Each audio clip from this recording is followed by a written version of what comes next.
चलिए स्टार्ट करते हैं।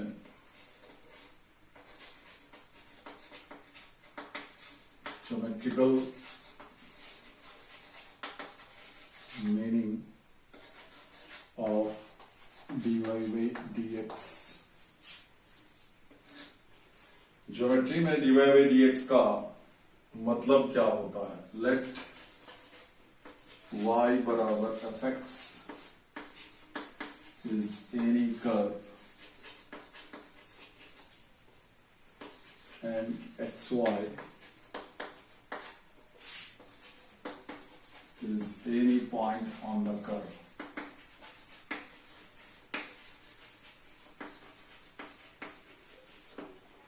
तो कर्व के किसी एक पॉइंट पर आप एक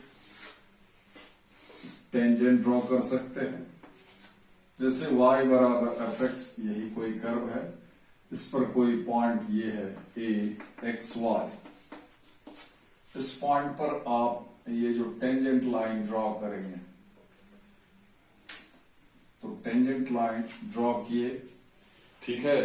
ये इस कर्व के y बराबर fx के x y पॉइंट पर ये टेंजेंट एक स्ट्रेट लाइन है और ये x एक्सिस है, ये x एक्सिस है। तो कोई भी स्ट्रेट लाइन x एक्सिस के साथ एंटी क्लॉकवाइज डायरेक्शन में, पॉजिटिव डायरेक्शन में जो एंगल बनाता है, वो एंगल का 10 का वैल्यू इस स्ट्रेट लाइन का स्लोप कहलाएगा। Slope of this straight line is equal to 10 theta. लेकिन अब इस कर्व के इक्वेशन को, यानी कि y बराबर fx को आप डिफरेंशिएट कर दें और dy by dx का वैल्यू इस पॉइंट पर निकालेंगे।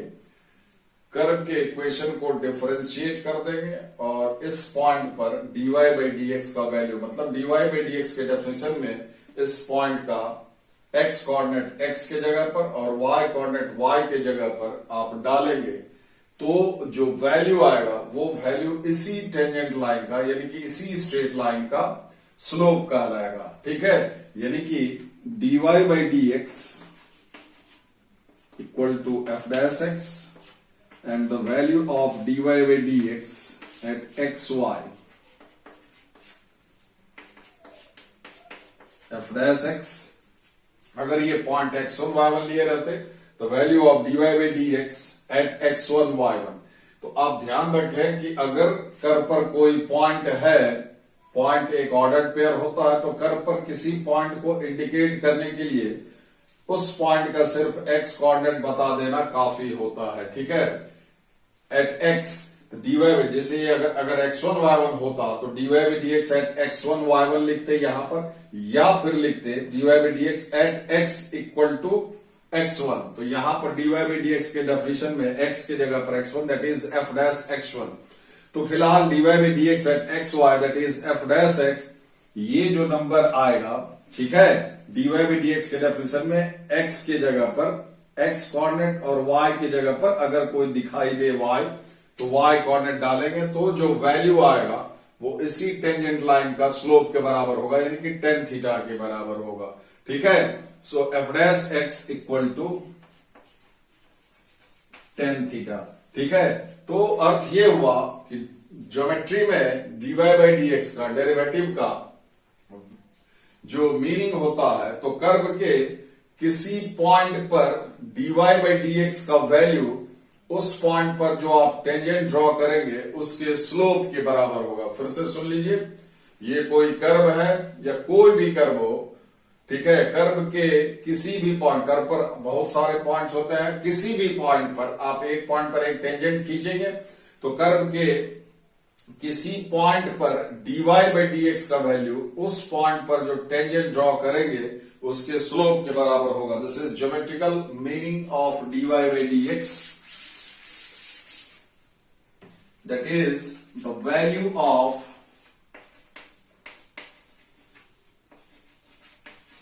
dy by dx at any point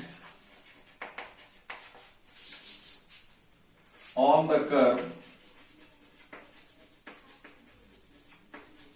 is equal to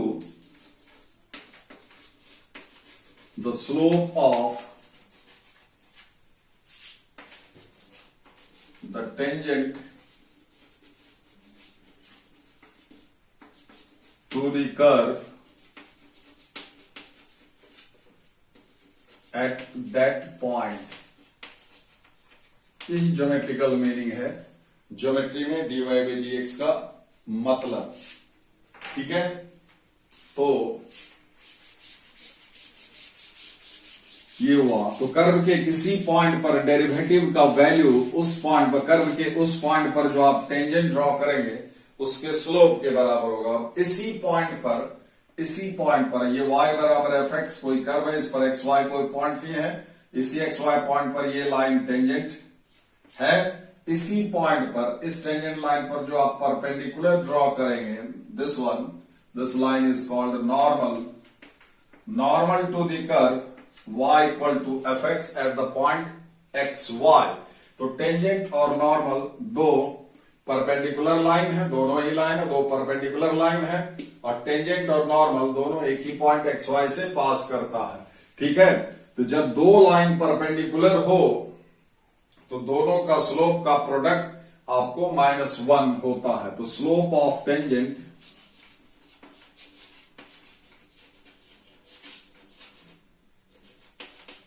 into slope of normal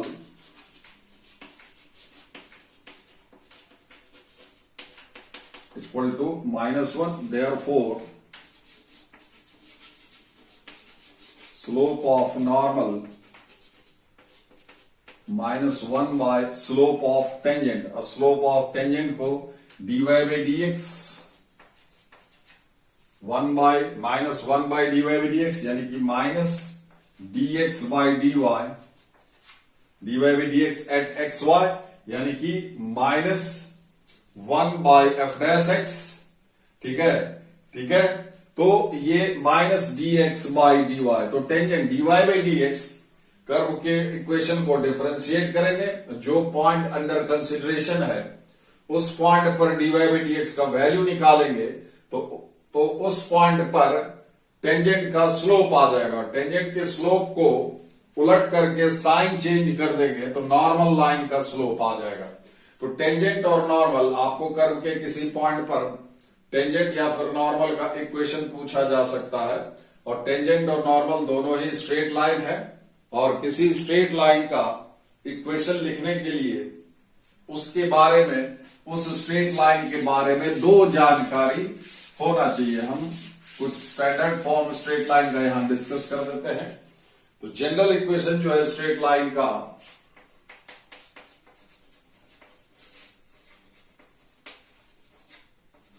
equation of a straight line is ax plus by plus c equal to 0. A, B, C are constant.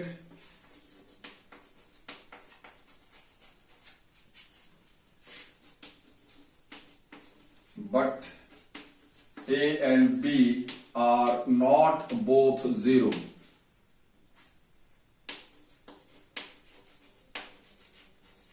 A, B, C की जगह पर कोई भी zero number आ सकता है, लेकिन A 0 हो सकता है। अगर A 0 हुआ तो B 0 नहीं, A और B दोनों एक साथ 0 नहीं हो सकता। यानी कि X और Y में से कोई एक टर्म आपको बचा हुआ होना चाहिए। ठीक है, ये जनरल फॉर्म हुआ, जनरल इक्वेशन हुआ स्ट्रेट लाइन का। मतलब every linear equation in x y always represents a straight line. इसको हम लोग स्टैंडर्डाइज फॉर्म, स्टैंडर्ड फॉर्म्स,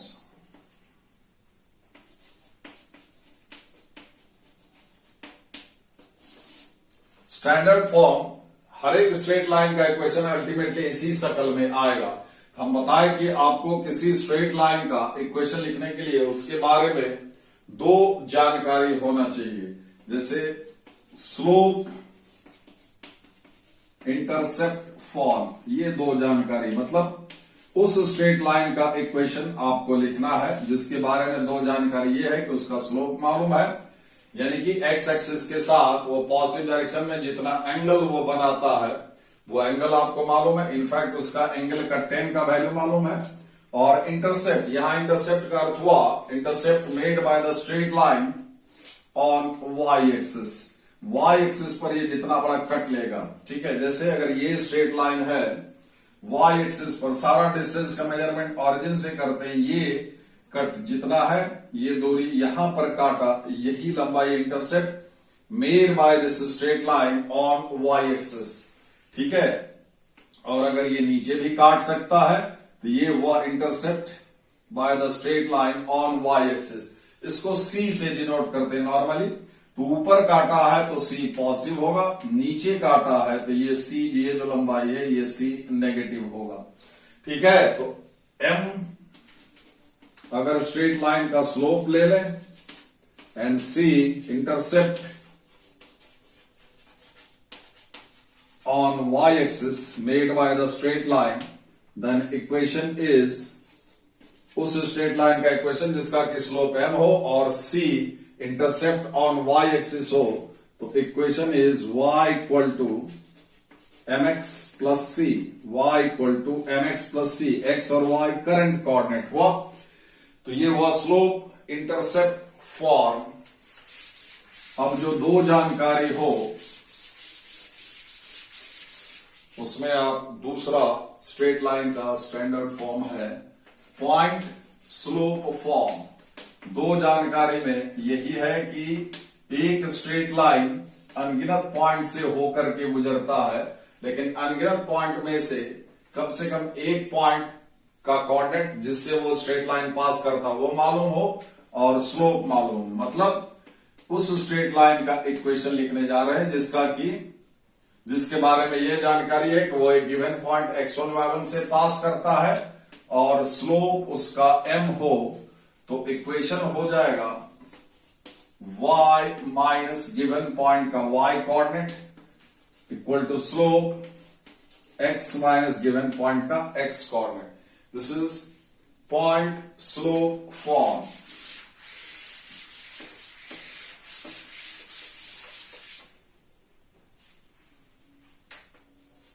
फिर आता है आपका 2 पॉइंट फॉर्म।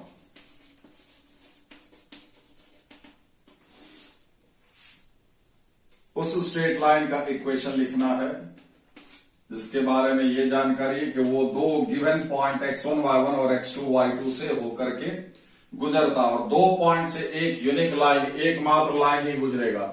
इस दो पॉइंट को ज्वाइन करने वाला लाइन का इक्वेशन का जरूरत नहीं हो। अगर सिर्फ स्लोप का जरूरत हो तो दो पॉइंट को ज्वाइन करने वाला स्ट्रेट लाइन का स्लोप हो जाएगा y कोऑर्डिनेट का डिफरेंस बाय x कोऑर्डिनेट का डिफरेंस, ठीक है। तब आप चाहें तो एक कोई पॉइंट यूज करें, पॉइंट स्लोप फॉर्म से, इस फॉर्म से आप इक्वेशन लिख सकते हैं। मान लीजिए हम ये पॉइंट यूज करें, ये स्लोप हो गया m और ये पॉइंट हो गया ये वाला से y minus y1 equal to slope, यानी कि y1 minus y2 bye x1 minus x2, ये m हुआ, y minus y1 equal to m into x minus x1। इसी को आप ऐसे याद कर लें कि सारा y वाला टर्म एक तरफ, y minus y1 by y1 minus y2, x minus x1 by x1 minus x2। ये 2 पॉइंट फॉर्म हुआ।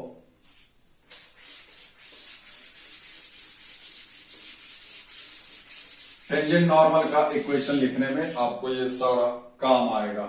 और एक और जान लीजिए, एक और होता वो है intercept form.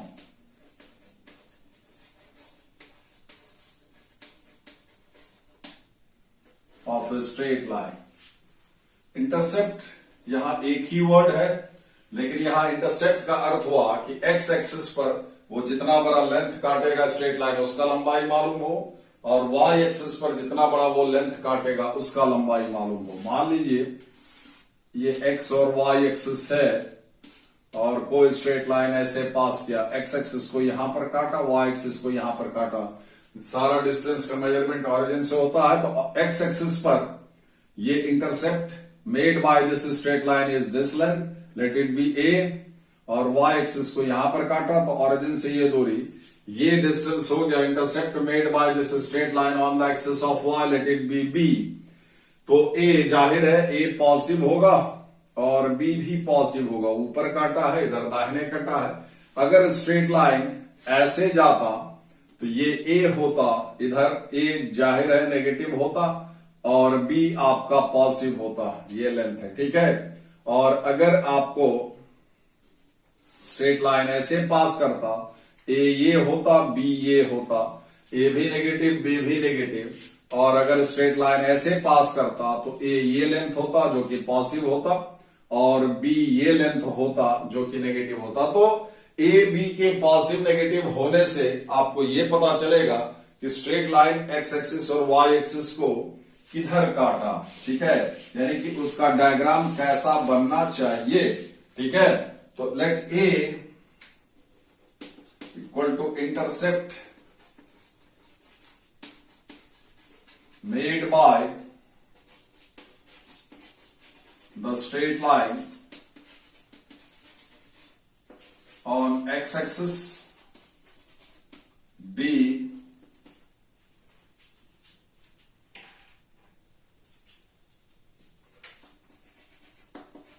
intercept made by the straight line on y axis।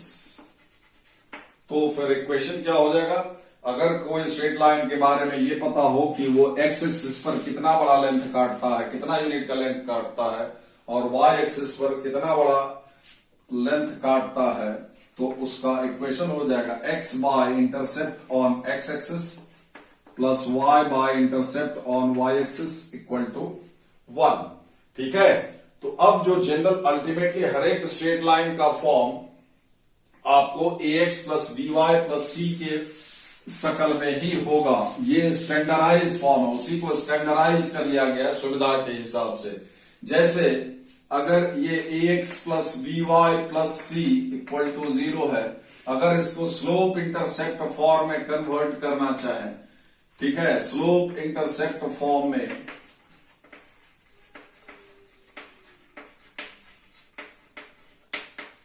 अगर कन्वर्ट करना चाहे तो slope intercept form y equal to m x plus c, y को अकेले कीजिए, यह आ जाएगा minus a by b into x plus minus c by b, y ये दोनों टर्म उधर ले जाइए, तो ये हो गया स्लोप, ये m के स्थान पर है।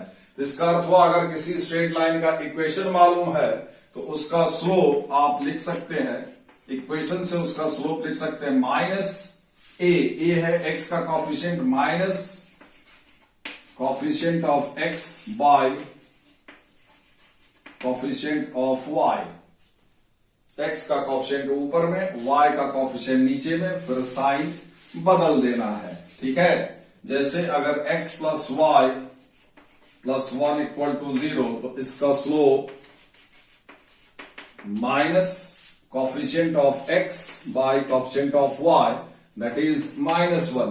तो अगर ये स्ट्रेट लाइन एक्स एक्सिस के साथ पॉजिटिव डायरेक्शन में थीटा एंगल बनाता होगा तो tan theta according to definition इसका स्लोप हुआ, लेकिन आप निकाले हैं इसका slope -1, so -1 equal to tan theta, तो थीटा 135 डिग्री इंक्लिनेशन पता चल जाएगा, ठीक है।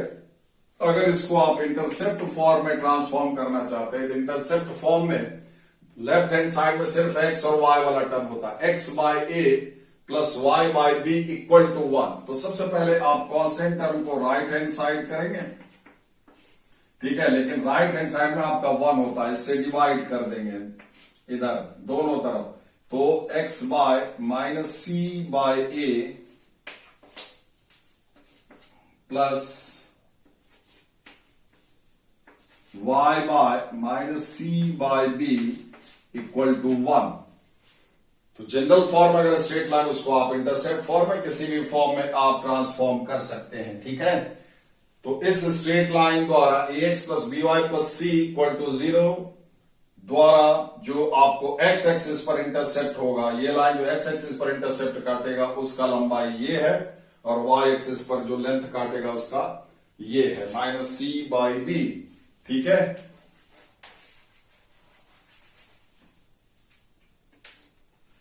तो चलिए अभी पहले टेंजेंट नॉर्मल का इक्वेशन से, अब जो कर्व का इक्वेशन दिया हुआ रहेगा तो टेंजेंट नॉर्मल का इक्वेशन हम लोग लिखे कैसे निकालते हैं। फिर से याद करिए कि कर्व के किसी पॉइंट पर dy बाई dx का वैल्यू कर्व के उस पॉइंट पर जो टेंजेंट ड्रॉ करेंगे उसके स्लोप के बराबर आएगा। ठीक है, तो कर्व के इक्वेशन को डिफरेंशिएट करेंगे, dy बाई dx का वैल्यू उस पॉइंट पर निकाल लेंगे तो टेंजेंट लाइन का स्लोप आ जाएगा, और पॉइंट तो आपको अवेलेबल रहेगा ही, तो पॉइंट स्लोप फॉर्म से इक्वेशन लिख देंगे। अगर नॉर्मल की बात आई तो कर्व के इक्वेशन को डिफरेंशिएट करेंगे, dy बाई dx का वैल्यू जो गिवन पॉइंट है उस पर निकालेंगे तो टेंजेंट का स्लोप आएगा। उसी टेंजेंट के स्लोप को उलट करके साइन चेंज कर देंगे तो नॉर्मल का स्लोप आ जाएगा। और नॉर्मल और टेंजेंट एक ही पॉइंट से होकर के गुजरता है, इसलिए आपको पॉइंट स्लोप फॉर्म से नॉर्मल का भी इक्वेशन लिखा जा सकता है। एक सवाल लें कि if m be the slope of a tangent to the curve, if m be the slope of a tangent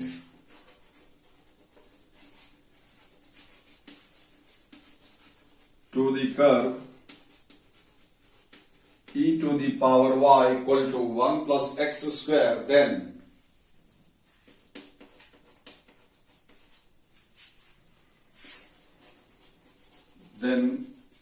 पहला ऑप्शन है mod m greater than 1, mod m greater than 1। दूसरा ऑप्शन है मॉड m लेस देन 1। तीसरा option है mod m less than 1, m less than 1 और mod m less than equal to 1।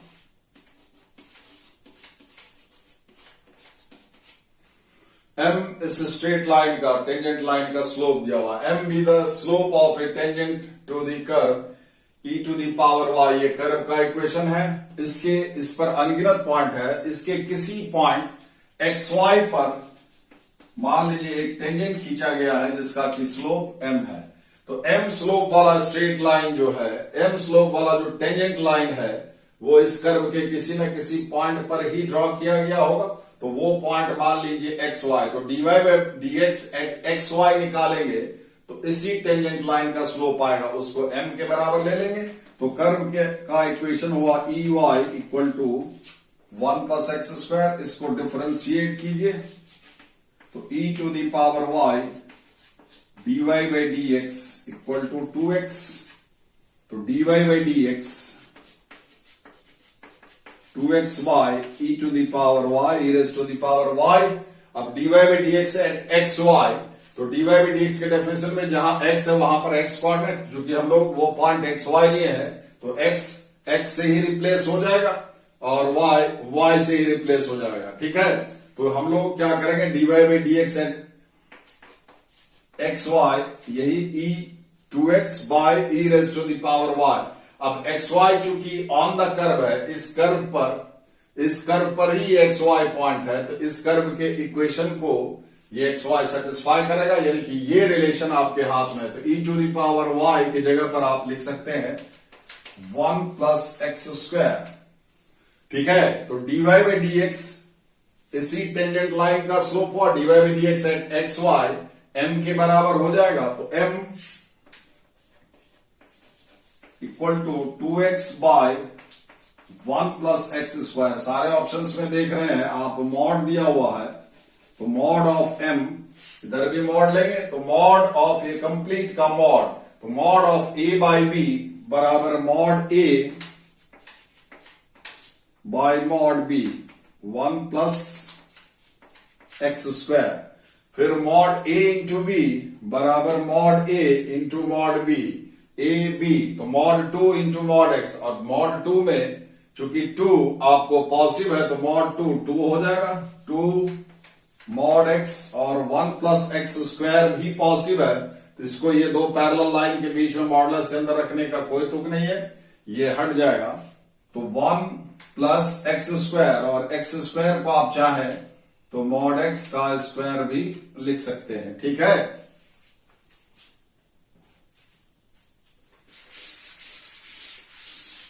तो आप ध्यान रखें, एक चीज याद रखें कि a square plus b square is greater than equal to 2ab। ठीक है, और ये इक्वलिटी होल्ड तब करेगा जब ए और बी इक्वल होगा। जैसे बी को इक्वल कर दें ए के, तो इधर भी 2a स्क्वायर, बी एक, इधर भी 2a स्क्वायर।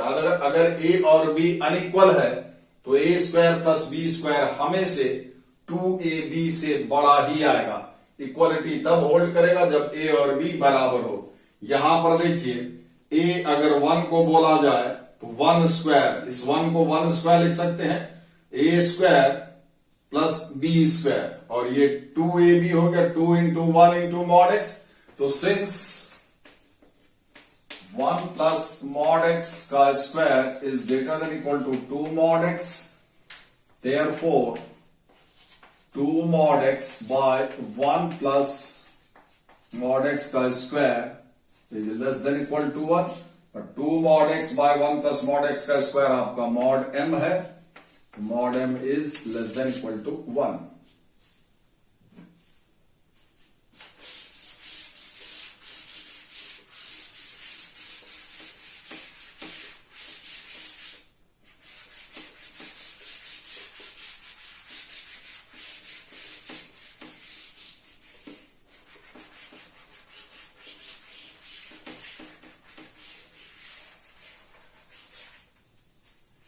दूसरा देखा जाए, if at each point of the curve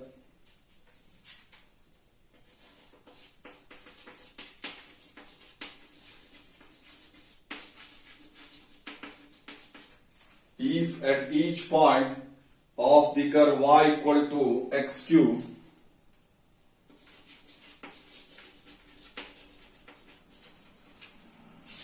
y equal to x cube minus ax square plus x plus 1 minus ax square plus x plus 1, the tangent is inclined at an acute angle. The tangent is inclined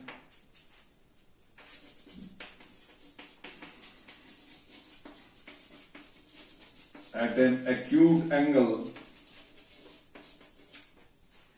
The tangent is inclined at an acute angle with the positive direction of the x-axis.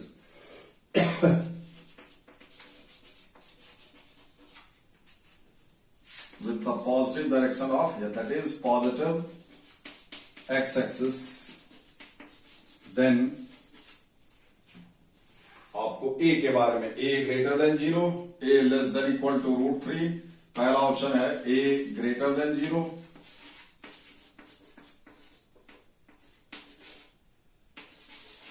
तीसरा option है -√3 से √3 के बीच में, a in between -√3 to √3, and fourth is none. तो acute angle बनाता है जो tangent line है, इस कर्व के किसी भी पॉइंट पर अगर आप टेंजेंट ड्रॉ करते हैं तो कह रहा है सवाल if at each point of the curve, ठीक है, इस कर्व के किसी भी पॉइंट पर, हर एक पॉइंट पर जो टेंजेंट ड्रॉ करेंगे, the tangent is inclined at an acute angle with the positive x axis. तो इस कर्व के किसी भी पॉइंट पर अगर आप टेंजेंट ड्रॉ करेंगे तो वो टेंजेंट लाइन एक्स एक्सिस के साथ एक्यूट एंगल बनाएगा। एक्यूट एंगल का 10 पॉजिटिव होता है, यानी कि tan थीटा पॉजिटिव हो जाएगा, यानी कि हर एक टेंजेंट लाइन का स्लोप, इस कर्व पर किसी भी पॉइंट पर टेंजेंट ड्रॉ करोगे तो उसका स्लोप पॉजिटिव होगा। क्यों? सवाल ऐसा कह रहा है कि कोई भी टेंजेंट लाइन इस कर्व का जो है वो एक्स एक्सिस के साथ एक्यूट एंगल बनाता है। तो एंगल, जितना एंगल एक्स एक्सिस के साथ कोई लाइन बनाएगा, यानी कि टेंजेंट लाइन बनाएगा, उस एंगल का 10 का वैल्यू ही उसका स्लोप होगा। चूंकि एंगल एक्यूट है तो उसका 10 पॉजिटिव होगा, यानी कि स्लोप, हर एक स्ट्रेट लाइन का स्लोप, हर एक टेंजेंट लाइन का स्लोप इस कर्व के लिए वो पॉजिटिव होगा। ठीक है, तो कोई पॉइंट आप कंसीडर कर लें, x y on the curve है, इसलिए ये रिलेशन आपके हाथ में होता है। तो dy by dx, x y is any point, x y is any point on this curve, तो dy by dx at x y must be positive. ठीक है, तो let xy is any point on the curve, then dy by dx is greater than equal to 0. This is given.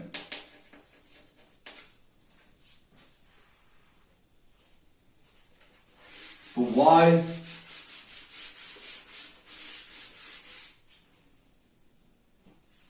Equal to इतना है, तो dy by dx 3x square minus 2ax acute कर रहा है, dy by dx greater than 0. ये minus, देखिए dy by dx 3x square minus 2ax plus 1 greater than 0. ठीक है,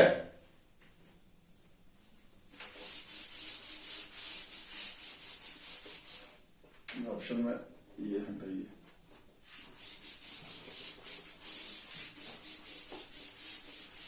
अब ये क्वाड्रेटिक है, dy by dx. ठीक है, 3x square minus 2ax plus 1, this is greater then 0.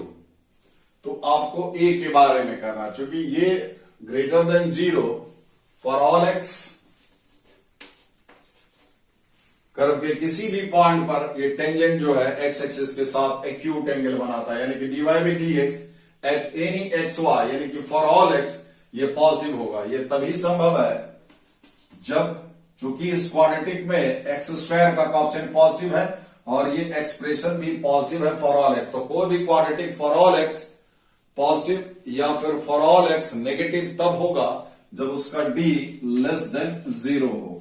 d less than 0 यानी कि b square 4a square minus 4ac 4 into 3 into 1 less than 0, यानी कि a square minus 3 less than 0. अब ये a में quadratic है, ठीक है, इस क्वाड्रेटिक का 2 रूट हो जाएगा, माइनस रूट 3 और रूट 3, माइनस रूट 3 और रूट 3. ठीक है, तो स्क्वायर वाला टर्म का कोएफिशिएंट 1 है पॉजिटिव और ये एक्सप्रेशन नेगेटिव है. ऐसा तब संभव है जब a का वैल्यू दोनों रूट के बीच में हो.